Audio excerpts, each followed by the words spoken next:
말하고 또 야고보와 형제들에게 이 말을 전하라 하고 떠나 다른 곳으로 가니라. 아멘. 자, 오늘 우리가 이 본문을 가지고 은혜를 나누고자 하는 제목은요, 다른 곳으로 가는 베드로라는 제목으로 함께 은혜를 나누고자 합니다. 제가 문을 참 좋아합니다. 문을 참 좋아하는데요. 이 문에 대한 설교를 제가 지난번에도 한번 이제 고난 주간에도 한번 했었고요. 그리고 이 문에 대한 상징적인 의미가 되게 이제 중요하기 때문에 제가 좀 집중적으로 오늘 또 대문이 나왔길래 이제 이거를 깊게 생각하고 좀 여러분들에게 전달하고자 하는데요. 이번 주간은 늘 진짜 정신적으로 힘들었던 주간이었던 것 같아요. 이제 보셨나요? TV가 조금 지지직거리는 것? 예, 그러다 보니까 AS 전화하고 막 정신이 없었어요. 근데 감사한 거는 추석 끝나고 나서 물품을 새로 교체를 해주시겠다고 하더라고요. 오셔서 AS 기간이 끝나기 전에 좀 이렇게 돼서 다행이다라는 생각도 드는데 어찌됐든 그런 일도 있었고 또 어떤 사건이 하나 있었지만 그런 차후에 개인적으로 말씀드리도록 하겠습니다.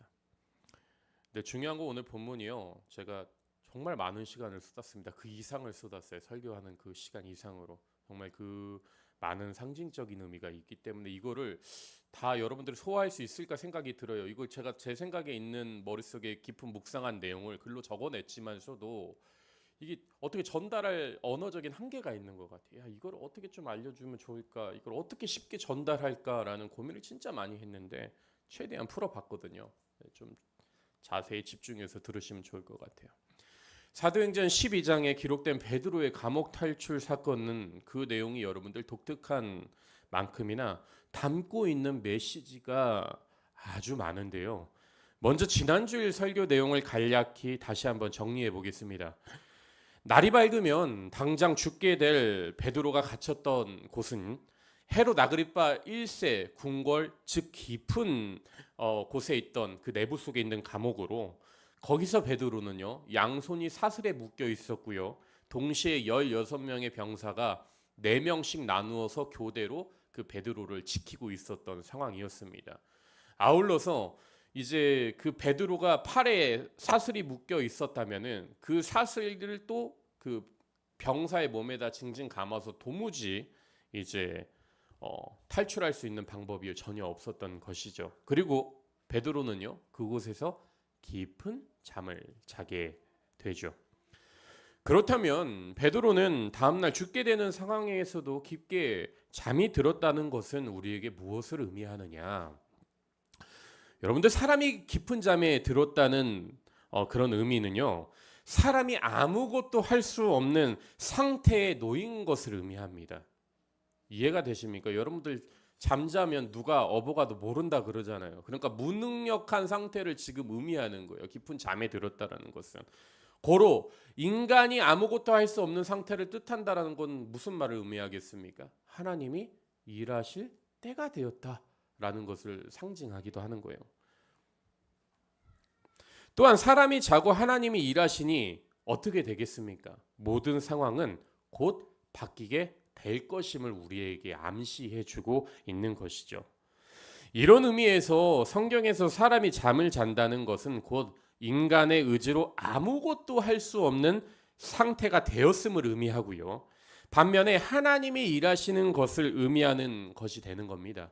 대표적인 예로 여러분들 성경의 서두에도 이런 사건이 하나가 있었죠. 그 사건이 무엇입니까? 전능하신 하나님께서 아담을 깊게 잠들게 하시고 무능력한 상태가 됨으로써 어떻게 하십니까? 그의 갈비뼈를 치하셔서 전능하신 권능의 팔로 하와를 빚으셨던 사건인 거죠. 즉 사람이 깊게 잠드니까 무능력해지고 아무것도 할 수 없고 의지가 없을 때 하나님이 일하셨던 겁니다. 어쨌든 베드로는 당시 분명 깊은 잠에 들었고요. 하나님은 그 자리에 천사를 보내시며 베드로를 깨운 뒤 결박하던 모든 사슬을 풀어주십니다.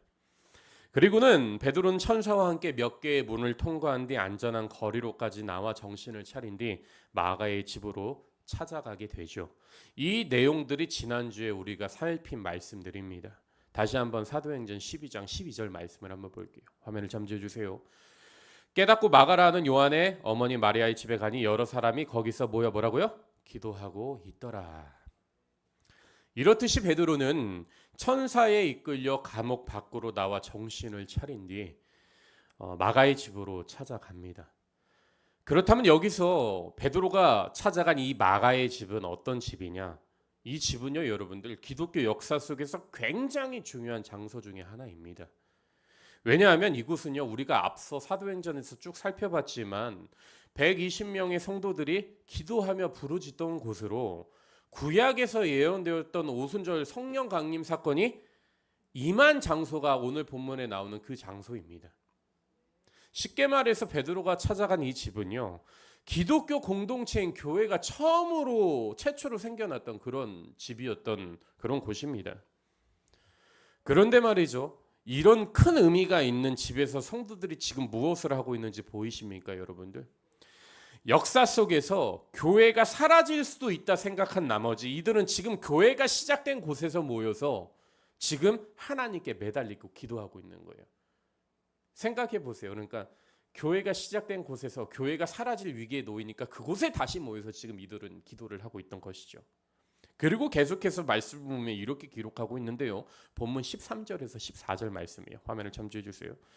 베드로가 대문을 두드린데 로데라 하는 여자아이가 영접하러 나왔다가 베드로의 음성인 줄 알고 기뻐하여 문을 미처 열지 못하고 달려들어가 말하되 베드로가 대문 밖에 섰더라 하니. 이처럼 집 대문을 쾅쾅 이렇게 두드리는 소리에 로데라는 한 여자아이가 문 앞으로 왔다가 그 들리는 음성의 소리를 듣고 크게 놀라고 맙니다. 목소리를 들어보니 감옥에 있어야 할 베드로의 목소리가 들렸기 때문이죠. 그래서 여자아이는 아주 놀란 나머지 다시 그 집 안으로 들어가서 뛰어 들어가서 그들에게 얘기하기를 베드로가 문 앞에 와 있다라고 얘기하면서 기도하고 있던 사람들에게 얘기를 해줍니다. 일러주는 거예요. 그런데 여기서 흥미로운 것은 이 여자아이의 말을 들은 로데의 말을 들은 성도들의 반응인데요. 본문 15절 말씀을 한번 보도록 할게요. 그들이 말하되 네가 미쳤다 하나 여자아이는 힘써 말하되 참말이라 하니 그들이 말하면 그러면 그의 천사라 하더라. 여러분들이 이 구절에서 우리가 특별히 주목해야 되는 그 단어가요, 여자아이가 말한 참말이라 라고 하는 말인데요. 이 말은 원어 성경 즉 헬라어로 보면 디스크리조마이라는 그런 말로 직역하면 자신 있게 말하다, 강력하게 말하다, 주장하다 뭐 이런 의미입니다. 그런데 여러분들 이 단어가 쓰인 상황을 자세히 들어가서 보면은 아주 이중적인 성도들의 모습과 역설적인 상황을 우리가 쉽게 발견할 수 있는 거예요.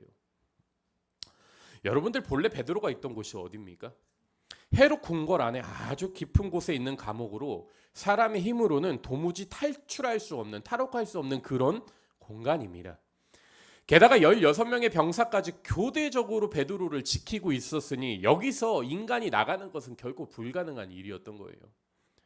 그러나 베드로는 하나님이 보내신 천사의 도움으로 사슬이 풀리고 감옥의 문들이요 하나하나 열리면서 안전한 거리로 나오게 됩니다. 즉 하나님의 인도하심으로 하나님의 은혜를 입고 감옥의 문이 어떻게 된 거예요? 정말 열리지 않을 그 감옥의 문들이 오히려 자연스럽게 덜컹덜컹 열리기 시작했던 거예요. 그리고 베드로는 그곳을 가볍게 통과한 것이죠. 그런데 말입니다, 여러분들, 베드로가 하나님의 은혜를 입고 아주 쉽게 감옥 문은 통과를 했는데요. 정작 어디 문은 통과하지 못하고 있는 겁니까? 기도하고 있는 성도들의 집 문은 통과하고 있지 못하는 거예요. 베드로가 아무리 직접 문을 두들기고 강하게 때리고 해도 그 문은 열리지 않았던 거예요. 어디가요? 기도하고 있는 성도들의 집 문이 열리지 않는 겁니다. 그리고 그곳에 들어가지 못하고 있는 거예요. 즉 집안에서는요 하나님께 베드로를 감옥에서 꺼내달라고 그렇게 기도하던 성도들이 있었지만 정작 성도들은요 베드로가 풀려날 것으로 생각하지 않던 것이고 성도들의 불신에 의해서 그 마가의 집문은 굳게 닫혀 있었던 겁니다. 그런데 이 부분에서 여러분들 정말 중요한 것이 무엇인지 아십니까? 이 문 안에 있는 성도들의 모습이 오늘날 교회의 성도들의 모습과 똑같다라는 거예요. 불순종이 일어나는 사역의 현장과 매우 비슷하다라는 거예요. 자, 보세요. 하나님은 분명 오늘 본문에서 베드로가 탈출할 수 없는 불가능한 상황 가운데서도 그를 이끌어내시면서 감옥의 옥문들을 여러 번 여셨습니다. 그런데 그런 하나님의 은혜를 입으며 인간의 힘으로 열 수 없던 감옥의 문을 열고 나온 베드로가요, 지금 어디에 문을 못 여는 거라고요? 하나님을 믿고 예수를 믿는다는 성도들, 그것도 기도하는 그 집의 문은 열지 못하고 있는 거예요. 아무리 두들겨도 집 문이 열리지 않는 겁니다. 분명 성도들이 그 안에서 또 무엇을 하고 있었어요? 베드로의 탈옥을 위해서 기도하고 있었을 텐데, 교회의 위기를 놓고 기도하고 있었잖아요. 그런데 정작 베드로가 하나님의 은혜를 입고 감옥의 문은 자연스럽게 열렸는데 성도들의 집 문은 열리지 않았던 거예요. 집의 대문은 굳게 닫혔던 겁니다. 그렇다면 여기서 여러분들 궁금한 것이 생깁니다. 도대체 왜 이런 일들이 생겨나냐는 거예요. 왜 이런 일들이 일어나는 걸까요? 그 이유는요, 여러분들, 성도들이 기도하면서 여전히 하나님을 불신하고 있기 때문에 이런 일들이 일어나는 겁니다. 즉, 기도는 하지만 여전히 믿지 못하는 겁니다. 그러니 여러분들, 이 얼마나 역설적인 상황입니까? 하나님을 믿는데요, 입으로는 하나님을 믿습니다, 이 일이 될 것으로 믿겠습니다. 근데 정작 의심하고 있는 거예요. 성도들이 보여주잖아요, 오늘 본문에. 이런 상황 속에서 기도하던 성도들에게 지금 뭐라고 하는 거예요? 어린 여자아이가 이렇게 말하는 거예요. 디스쿠리주마이, 참말이라. 이루어졌다라는 거예요. 참말이라. 사랑하는 여러분, 여기서 핵심은요, 여러분들 다른 게 아닙니다. 오늘 본문에 일어난 이 일들은요, 분명히 기억하셔야 돼요. 믿지 않은 자들 사이에서 일어난 일들이 아니에요. 전부 믿는다 말하는 성도들 사이에서, 그것도 기도하는 사람들 사이에서 일어난 일들이라는 거예요. 또한 이 일이 벌어진 곳이 어디입니까, 여러분들? 제가 말씀드렸죠. 최초의 교회가 시작된 역사적인 장소라는 그 곳에서 지금 이런 일들이 생겨난 겁니다. 이런 차원에서 우리는 본문의 초대교회 성도들과 다르냐? 아니요. 그들의 모습이 곧 오늘날 우리의 모습일 수도 있다라는 겁니다. 즉, 기도하면서도 여전히 하나님의 일하심을 믿지 못하는 우리의 모습이고요. 지금 대문을 걸어 잠그고 기도하는 그들의 모습이 오늘날 교회의 문을 걸어 잠그고 기도하는 우리의 모습과도 일맥상통하다라는 겁니다. 즉, 오늘 본문에 성도라 불리는 사람들의 이중적인 모습을 하나하나 지금 성경이 너희들이 이럴 것이다 라는 것을 지적해주고 있는 겁니다. 우리에게. 쉽게 말해서 뼈를 때리고 있는 그런 본문인 거예요. 그리고 나서 계속 말씀을 보면요, 이렇게 기록하고 있는데요. 본문 16절 말씀을 한번 보도록 할게요. 화면을 점져주세요. 베드로가 문 두드리기를 그치지 아니하니 그들의 문을 열어 베드로를 보고 놀라는지라. 지금 베드로가 여러분들 어떻게 합니까? 말씀을 보니요, 문 두드리기를 그치지 아니하고 라고 기록하는데요. 베드로의 입장에서 보면 얼마나 기가 막힐 노릇입니까? 문 앞에서 문을 두드리는데 같이 교회가 생겨난 그 성도들이 문을 안 열어주는 거예요, 아무도. 그리고 초대교인들은 어떻습니까? 이들이 베드로가 풀려나길 기도하면서도 정작 그 문을 두드리는 사람이 베드로일 것이다 전혀 예상하지 못합니다. 그래서일까요? 베드로는요, 더욱 세게 문을 힘차게 두드리게 되고 그제서야 사람들이 어쩔 수 없이 마지못해서 문을 엽니다. 그런데 놀랍게도 그 앞에 있던 사람이 누굽니까? 성도들은 야, 그건 베드로일 수 없어, 베드로의 천사일 거야 라고 이렇게까지 로대 앞에서 얘기를 하는데요, 그렇게 생각을 했는데 그 앞에 누가 있던 거예요? 천사가 아니라 베드로가 서 있던 거예요. 그리고 문 앞에 있는 베드로를 보고 성도들이 어떤 반응을 보입니까? 다시 한번 본문 16절 말씀을 볼게요. 뒤에 베드로가 문 두드리기를 그치지 아니하니 그들이 문을 열어 베드로를 보고 뭐라고요? 놀라는지라. 자, 보세요. 성경은요, 베드로를 본 성도들이요, 놀랐다라고 이렇게 기록합니다. 그런데 우리는요, 여러분들 이 부분을 아주 집중해서 봐야 합니다. 왜냐하면 이 놀랐지라라는 그런 말 속에는 아주 특별한 의미가 담겨 있기 때문인데요. 쉽게 말해서 여러분들 이 놀랐지라는 말은요. 신앙의 변화가 일어날 때 자주 사용되는 단어로서 신앙의 척도를 가리키는 그런 말입니다. 예를 들면 이런 거예요, 여러분들. 여러분들이 직접 하나님이 일하시는 것을 두 눈으로 보시고 특별하게 체험을 했다고 하면 여러분들 어떤 생각이 드십니까? 어떻게 됩니까? 여러분들의 반응이? 그 하나님의 일하심과 기적을 보고요, 경이로움을 느끼게 되는 거고요. 와, 이렇게 되는 겁니다. 놀라게 되는 거예요. 그리고선 여러분들의 신앙과 믿음이 어떻게 되는 거예요? 한층 더 깊게 들어가게 되는 거예요. 아, 진짜 하나님은 살아계시는구나 라는 차원에서 더 깊게 들어가게 되는 것이죠. 이와 마찬가지로 초대교회 성도들도 여러분들이 그랬던 겁니다. 본래 이들의 신앙 수준은요, 자신들이 기도하는 것조차 믿지 않는 그런 수준이었어요. 그런데 이제는 문 앞에 서 있는, 죽을 수밖에 없었던 그 베드로가 문 앞에 서 있으니까 그를 보고 놀라면서 아, 하나님은 정말 살아계시는구나 라고 하면서 신앙이 더 깊게 들어가게 되고 이들의 믿음이 더 성장하게 된 것이죠. 그렇습니다. 우리가 하나님을 깊게 체험할 때마다 우리는 그분의 섭리에 놀라게 되는 거예요. 그렇게 놀라면서 또 어떻게 되는 겁니까? 우리의 믿음과 우리의 신앙은 신앙생활하면서 더욱더 깊게 들어가게 되는 것이죠. 그러니 이런 차원에서 여러분들 신앙생활하면서 우리는요, 하나님이 하시는 그런 일들을 보고 자주 놀라야 되는 거예요. 왜냐하면 주님께서 하시는 그 일을 보고 우리가 놀라면 놀랄수록 어떻게 되는 거예요?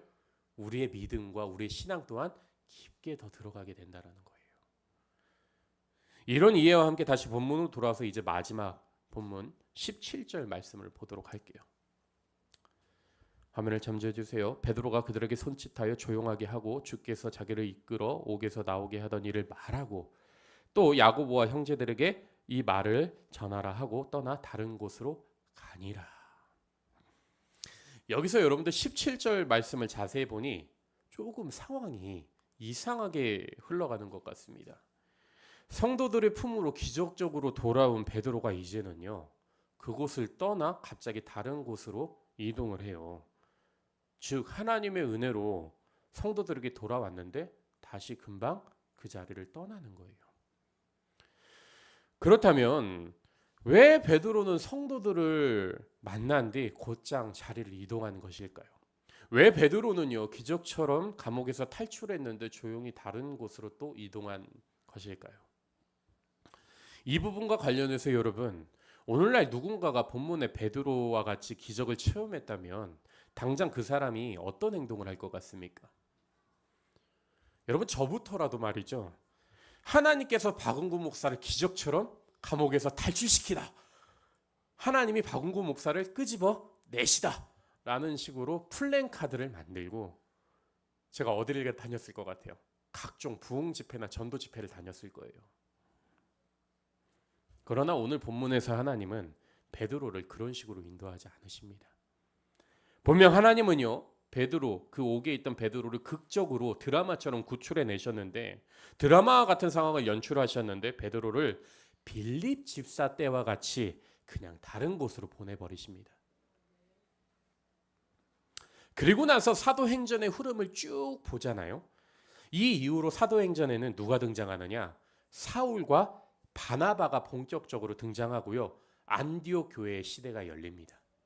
즉 사건의 그 중점과 흐름이요, 베드로와 예루살렘 교회에서 바나바와 사울, 그리고 이들이 사역한 안디옥 교회로 옮겨가게 되죠. 그런데 여기서 우리가 특별히 주목해야 하는 것은 사실 베드로가 갑자기 다른 곳으로 이동하게 된 이유와 사도행전의 흐름이 갑자기 바뀌게 된 것에 매우 중요한 의미가 담겨 있다는 건데요. 쉽게 말해 이런 거예요. 사람들은 때때로 기적을 경험하면 그 기적이 전부인 것 마냥 그 기적만을 따라갑니다. 그리고 계속 그 기적이 일어나길 원해요. 물론 여러분들 신앙생활 하다 보면요, 하나님께서 분명 기적을 주시고 은사도 주시고 은혜도 주십니다. 그런데 여기서 중요한 핵심은요, 이런 하나님을 통한 기적들이 날마다 일어나지 않는다라는 거예요. 그리고 하나님께서 기적을 베푸시는 데에는 여러분 그만한 목적이 다 있습니다. 따라서 성도들은 이 기적을 체험했다면 계속해서 그 기적을 쫓는 것이 아니라 기적의 목적이 달성된 만큼 현실로 돌아가서 열심히 신앙생활을 해야 되는 거예요. 제가 예전에 이제 어렸을 때 어머니와 아버지가 목회하던 현장에 보면은 제가 은사나 이런 걸 절대 부정하지 않습니다. 눈앞에서 일어나는 걸 봤는데 그걸 어떻게 부정하겠어요. 눈앞에서 귀신이 나가는 것도 보고 미친 사람이 정상적으로 돌아오는 것도 봤는데, 제가 어렸을 때 환경은요, 좀 여러분들 좋지 않은 환경, 자녀들이 오늘날 키우는데 좋지 않은 환경에서는 자라온 건 맞아요. 왜냐하면 그 이제 개척교회를 하시는 부모님 밑에서 자라다 보니 그 성인이 됐는데 똥오줌을 못 가리는 사람들이랑 같이 살았던 거예요. 그런 사람들과 두세 달을 같이 살면서 그 사람들이 정상인으로 되어가는 그 과정들을 다 봤어요. 어린 나이에서부터 한 열댓 명을 치유하시는 걸 제가 다 봤어요. 야, 이거 정말 진짜 대단하구나 이런 생각을 하지만서도 그 안에 여러분들 기적을 맛보니까 그 사람들이 어떻게 변하냐면 그 기적만을 쫓게 되더라고요. 신앙생활을 다시 하게끔 돌아가는 게 아니라 이제는 여기서 기적이 있었으면 이제 신앙생활 열심히 하겠다, 그 약간 급한 마음으로 우리 자녀를 위해서 와서 부탁을 해서 이제 치유받으니까 떠나는 거예요. 다른 기적을 또 맛보려고. 여러분들 중요한 건요, 하나님이 기적을 일으키시는 그 목적은요, 신앙생활을 열심히 하라고 하기 위함인 거지 어떤 그 계속해서 기적을 쫓아가라고 이야기하는 것은 아닙니다. 그러면 여러분들, 우리가 어떤 식으로 살아가야 되겠습니까? 기적을 우리 삶 안에서도 경험했다면요, 우리도 분명히 우리의 삶으로 돌아가서 열심히 신앙생활을 해야 되는 거예요. 계속해서 또다시 어디에 기적이 일어났더라 길을 열고 그곳에 가는 게 아니라 다시 하나님이 그 일을 베푸신 데는 목적이 있으니 열심히 내가 신앙생활을 해야 되겠구나 라는 생각으로 돌아가야 되는 거예요. 그래서 오늘 본문도 베드로의 모습을 그렇게 기록했던 겁니다. 다시 한번 본문 17절 말씀을 볼게요. 베드로가 분명히 체험을 했죠. 감옥에서. 베드로가 그들에게 손짓하여 조용하게 하고 주께서 자기를 이끌어 옥에서 나오게 하던 일을 말하고 또 야고보와 형제들에게 이 말을 전하고 떠나 다른 곳으로 가니라. 이처럼 하나님은 베드로에게 기적을 경험하게 하신 뒤 만드신 뒤 그를 기적의 증언자로 복음을 외치게 하신 것이 아니라 다시 일상으로 돌려보내십니다. 즉 하나님은 베드로가 있어야 할 삶의 자리로 그를 되돌려 보내신 것이죠. 그래서 기적을 체험한 베드로도 오늘 본문에서 갑자기 사라지게 된 겁니다. 그런데 이제 이 말씀과 관련해서 여러분들 우리가 반드시 다뤄야 될 문제가 하나가 남게 됩니다. 여러분들 이게 설교의 가장 중요한 핵심이에요. 이게 뭡니까? 제가 지난주 강의 내용에서 여러분들 이런 말을 했었어요. 요한의 형제 야고보는 죽게 되고 베드로를 하나님께서 살려주신 것에는 분명히 하나님의 경륜이 이 안에 있다라고 제가 말씀을 드렸잖아요. 그러나 오늘 본문을 보면 베드로가 지금 하나님의 은혜로 감옥에서 탈출한 뒤에 어떻게 된 겁니까? 하나님께서 분명 베드로를 살리신 목적이 있을 텐데 그를 일상생활로 제가 보냈다고 말씀하고 분명히 다른 곳으로 이동시켰다라고 한 것이잖아요. 그렇다면 하나님의 경륜 속에 베드로를 일상으로 돌려보내시는 게 그분의 목적이셨을까요? 하나님께서 베드로를 살리신 이유가 단순히 그를 불쌍히 여겨서 그를 살려두신 것일까요? 아니요. 하나님은요, 베드로를 3번이나 감옥에서 탈옥시키며 그를 계속해서 구출하신 이유가 아직 베드로가 해야 할 일이 남아있기 때문에 그렇습니다. 아주 중요한 일을 해야 됐기 때문에 베드로를 거기서 구출하신 거예요. 이 부분을 제가 이제 설명해 드릴게요.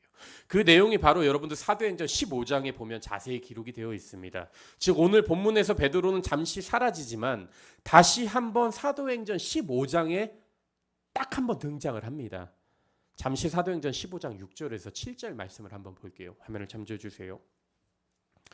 사도와 장로들이 이 일을 의논하러 모여 많은 변론이 있은 후에 베드로가 일어나 말하되 형제들아 너희도 알거니와 하나님이 이방인으로 내 입에서 복음의 말씀을 들어 믿게 하시려고 오래전부터 너희 가운데서 나를 택하시고.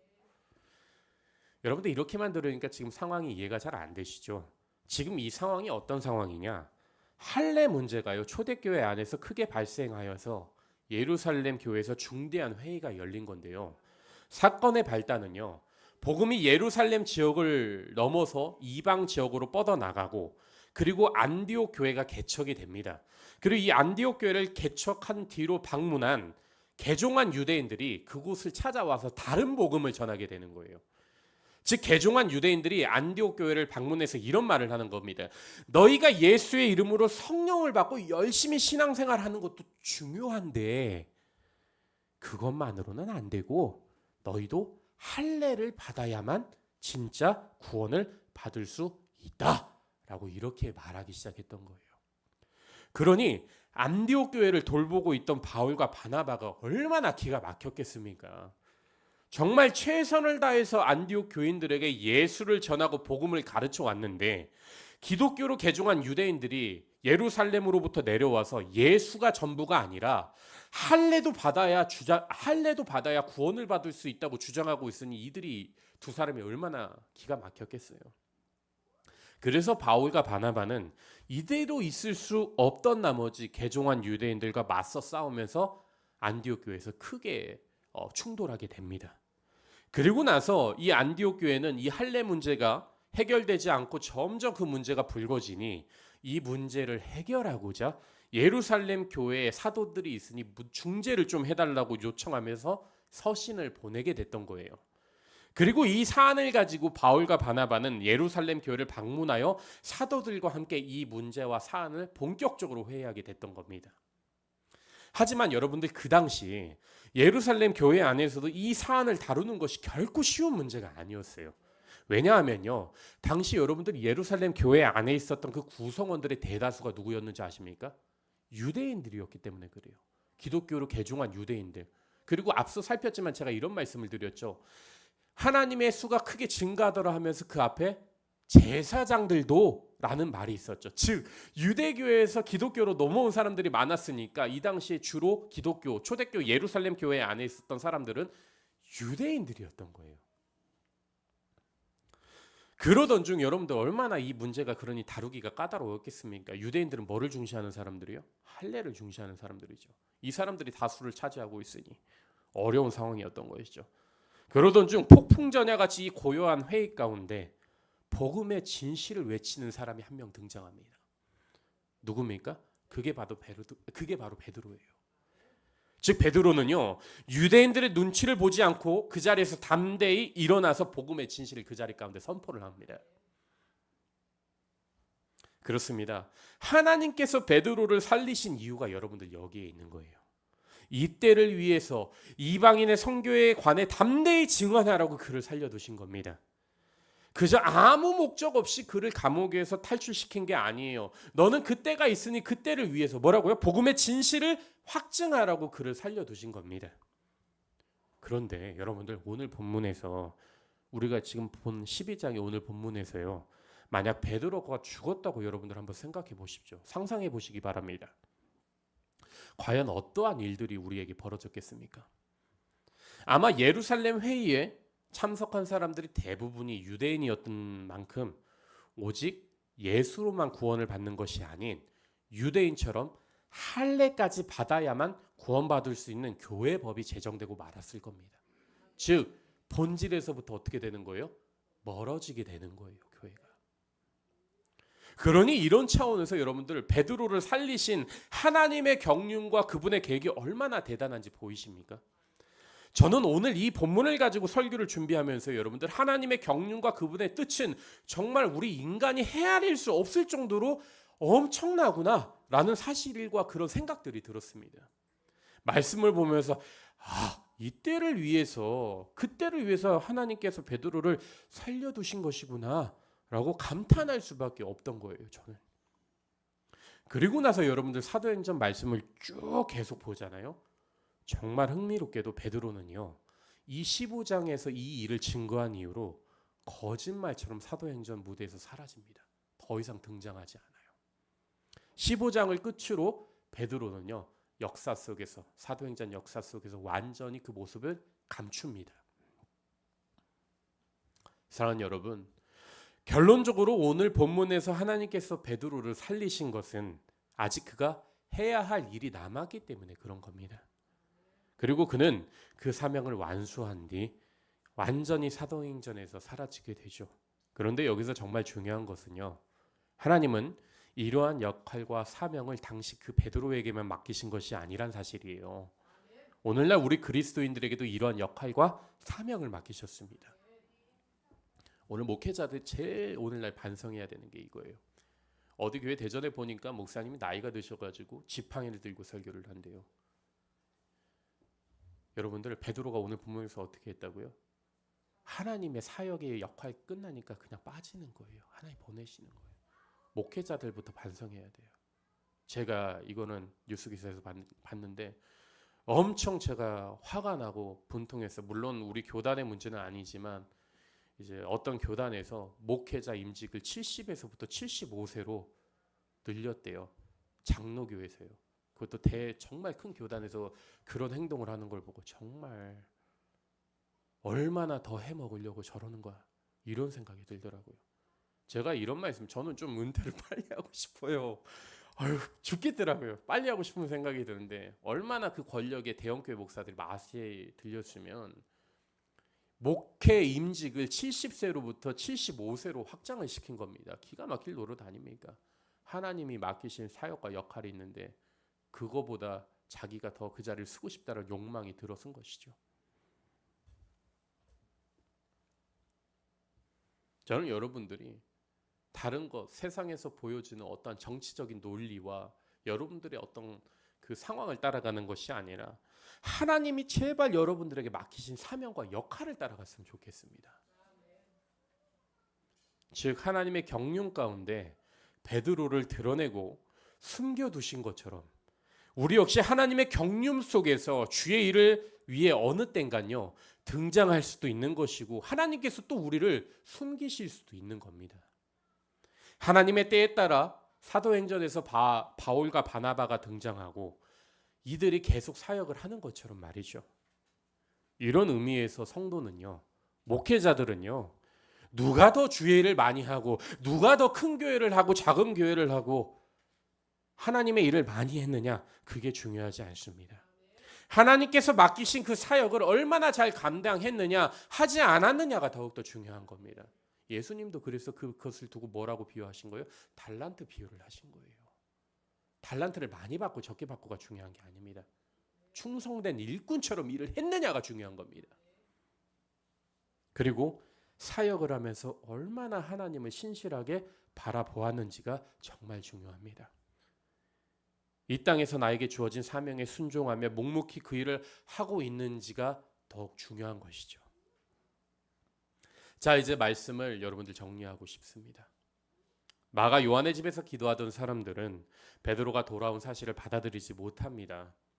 물론 그를 위해 다 같이 모여 기도한 것은 사실입니다만 그가 그렇게 돌아오리라고는 전혀 생각지 못한 것이죠. 그래서 초대교인들은 문 앞에 서 있는 베드로를 본 뒤 화들짝 놀라게 됩니다. 그리고 나서 베드로는 집 안으로 들어가 성도들에게 하나님께서 자신을 어떻게 구출하셨는지 구체적으로 설명한 뒤 다른 형제들에게 이 사실을 알리라고 말합니다. 그리고 그곳을 떠나 다른 곳으로 베드로는 이동하게 되죠. 사랑하는 여러분, 오늘 본문에서 하나님께서 베드로를 살려두시고 다른 곳으로 이동시키신 이유는요, 아직 그가 해야 할 사명과 역할이 남아있기 때문에 그런 겁니다. 그리고 정말 흥미롭게도 그는 사도행전 15장에서 그 사명을 완수한 뒤 완전히 사도행전 역사 속에서 사라지게 되죠. 그런데 여기서 중요한 것은요, 우리가 주목해야 되는 것은 하나님 이러한 역할과 사명을 당시 베드로에게만 맡기신 것이 아닙니다. 오늘날 우리 그리스도인들, 목회자들 뿐만 아니라 성도들에게도 이러한 역할과 사명을 다 맡겼어요. 예수님이 이 땅에 오신 것도 그러한 경우입니다. 하나님은 우리를 구원하시기 위해서만 예수님을 보내신 것이 아니에요. 예수님을 보고 우리 역시 예수님처럼 사명과 역할을 잘 감당하라는 겁니다. 본을 받으라는 거예요. 누구를 보고요? 예수님을 보고 그 순종의 본을 받으라는 거예요. 그래서 누가복음 9장 23절에서도 이렇게 기록하는 겁니다. 말씀을 보도록 할게요. 또 무리에게 이르시되 아무든지 나를 따라오려거든 자기를 부인하고 날마다 제 십자가를 지고 나를 따를 것이니라.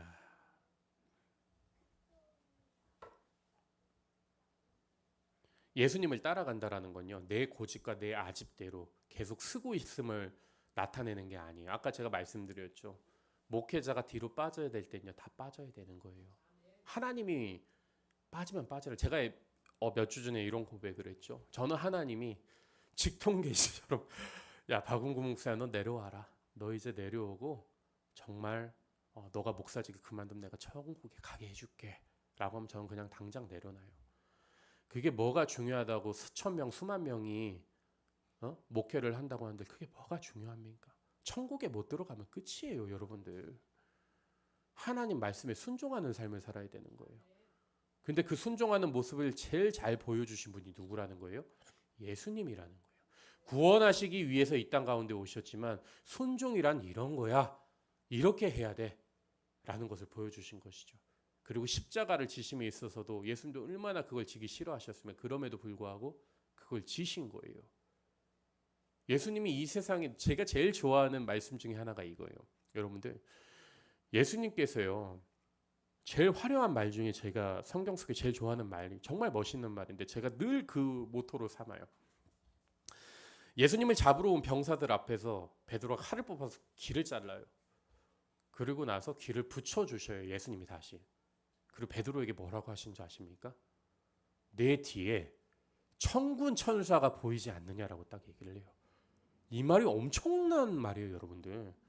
이 세상을요, 쓸어버릴 수도 있다라는 거예요, 천군 천사로.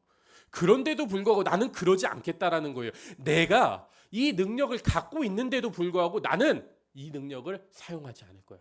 하나님이 나에게 보내신 이곳의 땅의 목적은 뭐라고요? 십자가야. 고로 나는 천군 천사를 사용하지 않아. 칼로 흥한 자 칼로 망할 거다 라고 알려주시는 거예요.